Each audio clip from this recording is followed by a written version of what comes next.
வணக்கம் அன்பு நண்பர்களே, அனைவருக்கும் அவசிய செய்திகளின் இனிய புத்தாண்டு நல்வாழ்த்துக்கள். அவசிய செய்திகளின் இன்றைய செய்தி தொகுப்பை உங்களுக்கு வழங்குவது உங்கள் பேரன்பிற்குரிய செய்தி தொகுப்பாளினி நான் ஜனனி கணேசன். இன்றைய முக்கிய செய்திகளின் சுருக்கத்தை காணலாம்.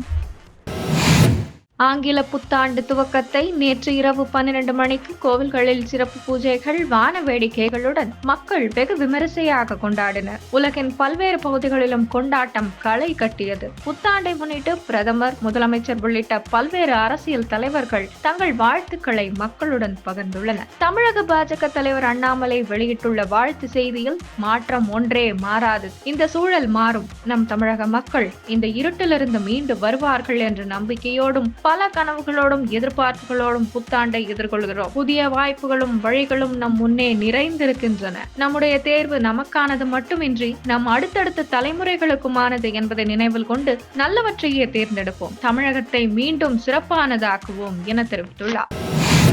அண்ணா பல்கலை விவகாரத்தில் திமுக அரசை கண்டித்து மகளிர் அணி சார்பில் ஜனவரி 3ஆம் தேதி மதுரையில் இருந்து சென்னை வரை நீதி பேரணி நடத்தப்படும் என்று பாஜக மாநில தலைவர் அண்ணாமலை அறிவித்துள்ளார்.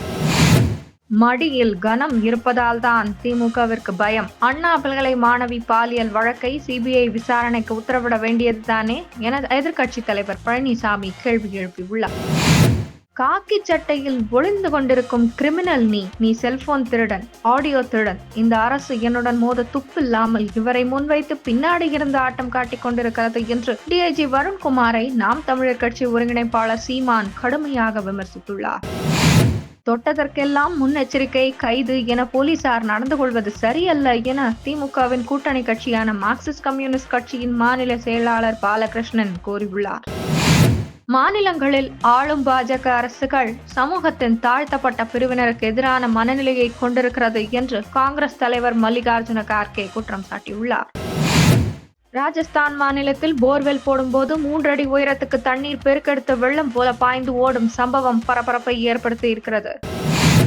மாநிலத்தில் நடந்து வரும் வன்முறைகளுக்கு மக்களிடம் மன்னிப்பு கோருவதாக மணிப்பூர் முதல்வர் பிரேம் சிங் தெரிவித்துள்ளார்.